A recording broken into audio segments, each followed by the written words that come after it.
This morning, you weren't sure. You were saying, do you know anything about these blueprints? We went and looked it up, found out indeed it's public that they're building these prison facilities inside of the Postal Service.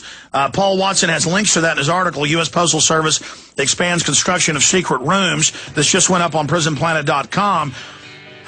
So we've confirmed this is going on, but the issue is it's the other things that the people are telling you who are involved in this, that they're now being staffed. They're now being expanded. They're now building bigger ones. They can wear any patch they want of any agency. And how they admitted 7 years ago, this is part of the forced inoculation program. That is confirmed. Steve Quayle's our guest. Key info straight ahead. Okay, Steve, lay it all out. Why this is such a concern, because it's not like they're just building secret jails, which we went and tracked down and found the government purchase orders.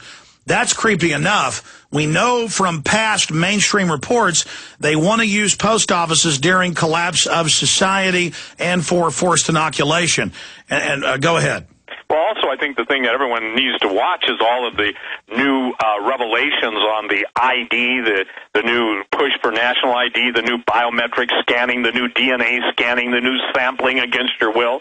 I mean, the point is, Alex, the post office is going to become the place where once they generate the false flag in conjunction with, I believe, Iran, in conjunction with North Korea, I think people need to understand this, that the mainstream press absolutely does not give news, they don't give the truth, and they only give what I would call diversionary entertainment, and let's put that in question marks.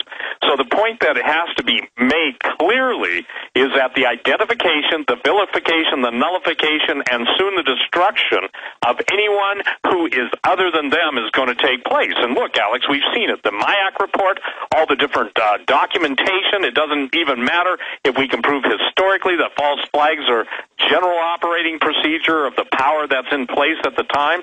The Korean incident, starting with the sinking of the South Korean ship by North Korea, followed up with massive deployment of some of the state-of-the-art weaponry to not only Guam, but also Okinawa, the reversal of the Japanese government to Okinawa. I can tell you this from someone I know in Japan, told me 3 days ago, point blank, he said, Steve, I was in a position to hear some of the Japanese military, two of their highest leaders, saying it's time to break out the stuff that we hoped we'd never have to use. He said, use your imagination. As most people know, Alex, Japan is not thrilled with the idea of a nuclear war in Korea. And let's look now to the oil spill.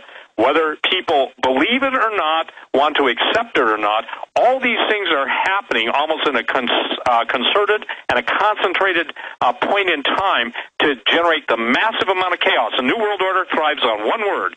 Out of chaos must come the New World Order. And so now we've got, every day we've got the president of this country making statements on a new global order. We're seeing it all, but remember, and this is the thing I think that everyone loses track of, you cannot bring on the New World Order until you do away with the Old World Order.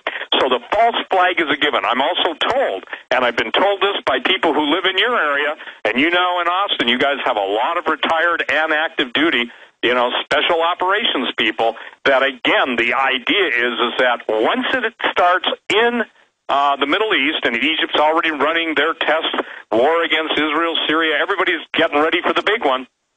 And currently with that, it's the divide and conquer policy. North Korea can absolutely take out Seoul, Korea with their artillery, I think, in under 2 hours. So that means we'll disperse and dispatch some of our most technologically advanced stuff that most people don't even want to acknowledge exists, but we'll leave that for another time. And even those guys that are in the command and control of all the armed services, U.S. all over the world, they've been up at a level never before seen. And what I'm talking about is that most people think that everything that goes out from orders emanates either from the Pentagon or White House. That's not true. There is White House approval codes, etc., but there are very high-ranking military members with ranks that most people don't even know still exist that that are up. Martial Law Papa, by the way, is one of the guys' names.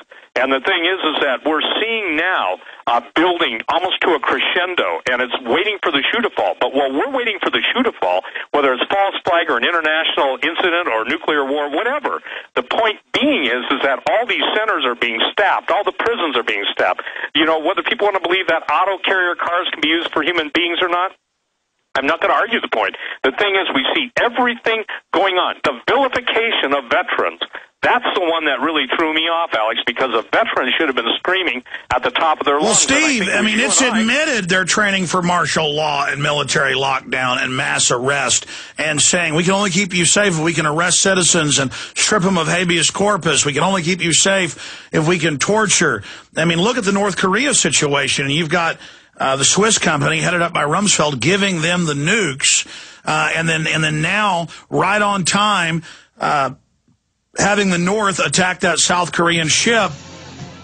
And this is all happening at the perfect time with what's going on in the economy as well. But key article up on prisonplanet.com. You can also read the PDF document on Steve Quayle's website. We'll give that to you when we come back.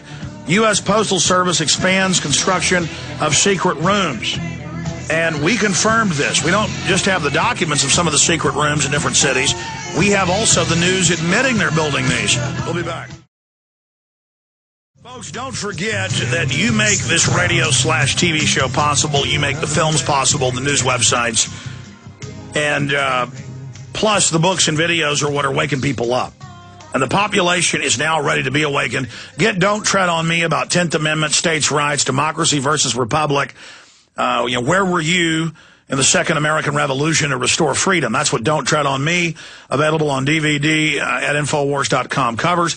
PrisonPlanet.tv members can also watch that film. Invisible Empire, New World Order Defined. Police State 4, The Rise of FEMA. And by the way, in Police State 4, The Rise of FEMA, we went to Hardin, Montana. And I duck into one of the offices when they gave us a little fake tour, and it had the big maps, the blueprints saying Alien Detention Center.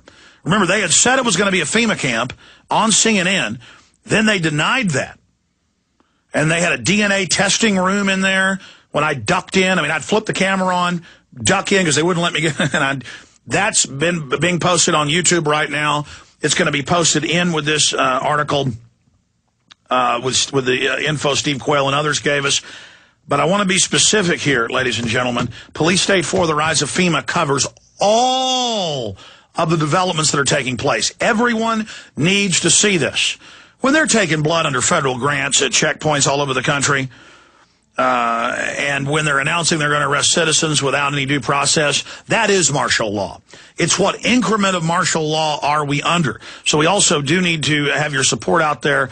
888-253-3139 is the toll-free number to call and get books and videos or ask about different combos and specials. 888-253-3139. Or you can see all my films in super high quality and other great films we've been authorized to post at prisonplanet.tv, like Camp FEMA. That's going up there this week at prisonplanet.tv, not just Don't Tread on Me. And you can also visit Infowars.com and get the books, videos, materials, because, this is a big nut to crack every month to fund this operation. But we've been able to do what we've done because of your financial support. So I want to thank all of you for your support. Be sure and get the books and videos and materials. You may already know everything, but your friends and family don't. So see it as a donation. Buy the books, buy the videos, and give them to friends and family. You can make copies of all my films. Get them out to everybody. We just want to stop what's happening. I mean, look at how things get crazier and crazier and crazier by the minute. And I want to talk about the bigger geopolitical situation with Steve Quayle here with us now. But, Steve, give folks your website. My website is stevequayle.com, QUAYLE.com. And, Alex, just since we've been on the air together, a guy that's worked on these just sent me an email saying, I've worked on about 6 of these rooms across the state. They use them to keep anonymity of the people working in them. We had to have a 10-year background check, including full fingerprints and a 30-page form. I've worked in many other post office and federal buildings without any background work. The head of the project was a 20-year veteran of the CIA. I'm not lying.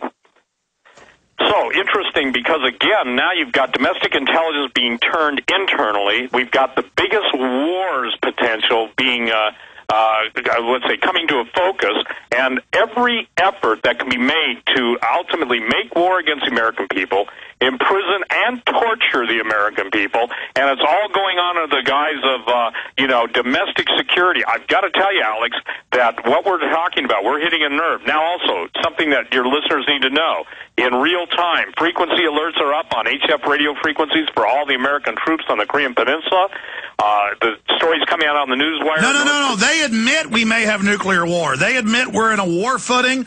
North Korea could strike. If North Korea does one thing, including bringing their ships into South Korean waters, South Korea is going to attack. I mean, we could see the start of World War III. And notice how this is happening right on time with the banking collapse. Absolutely. And what I didn't get a chance to finish that's really critical is he said, Steve, as an MBC instructor for American troops in the area, I can tell you there are more tactical nukes in the area than you can shake a stick at. So when you said World War III, Alex, that's exactly it. Now, look, here's the deal. If the banking crisis is worldwide, they have to take down, the Luciferians, the Illuminati, the globalists have to take down the entire banking system of the world.